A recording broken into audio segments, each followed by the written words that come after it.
Economics സ്റ്റാറ്റിയിൽ ഒരു 4 mark വളരെ easy ആയിട്ട് നമുക്ക് സ്കോർ ചെയ്താലോ? എപ്പോഴും നിങ്ങൾക്ക് ചോദിക്കുന്നതാണ് methods of classification. Data classify ചെയ്യാനായിട്ടുള്ള 4 മെത്തേഡുകൾ ഏതൊക്കെയാണ്?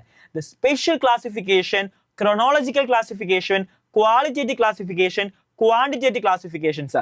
4 ടൈപ്പായിട്ടാണ് ഡേറ്റാസ് ക്ലാസിഫൈ ചെയ്യുന്നത്. സ്പേഷ്യൽ ക്ലാസിഫിക്കേഷൻ എന്ന് പറയുന്നത് എന്താണ്? നമ്മുടെ ജിയോഗ്രഫിക്കൽ ക്ലാസിഫിക്കേഷൻ, പ്ലേസ് നേഷൻസിന്റെ ബേസിൽ, കൺട്രി ബേസിസിൽ, സ്റ്റേറ്റ് ബേസിസിലൊക്കെ ഡേറ്റാസിനെ ക്ലാസിഫൈ ചെയ്യുന്നതാണ് സ്പേഷ്യൽ ക്ലാസിഫിക്കേഷൻ അല്ലെങ്കിൽ ജിയോഗ്രഫിക്കൽ ക്ലാസിഫിക്കേഷൻ എന്ന് പറയുന്നത്.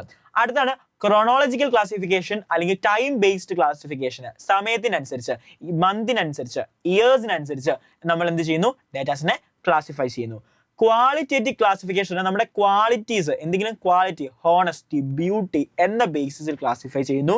ക്വാണ്ടിറ്റേറ്റീവ് ക്ലാസിഫിക്കേഷൻ എന്ന് പറഞ്ഞാൽ നമ്പേഴ്സിൽ, ക്വാണ്ടിറ്റിയിൽ നമ്മൾ ഡേറ്റാസിനെ ക്ലാസിഫൈ ചെയ്യുന്ന രീതിയാണ്. 4 മെത്തേഡിലാണ് അപ്പൊ നമ്മൾ ഡേറ്റാസിനെ ക്ലാസിഫൈ ചെയ്യുന്നത്. അപ്പൊ നിങ്ങൾക്ക് വേണമെങ്കിൽ MCQ ക്വസ്റ്റ്യനും ചോദിക്കാം.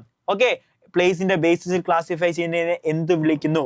ഓക്കെ, ഇന്ത്യ, ചൈന, അമേരിക്ക എന്ന് ക്ലാസിഫൈ ചെയ്തു, അത് ഏതാണ്? അപ്പം ക്ലാസിഫിക്കേഷനെ പറ്റി 4 മാർക്കിന്റെ ക്വസ്റ്റ്യൻ ആണ് നമ്മളിപ്പോൾ ഡിസ്കസ് ചെയ്ത്.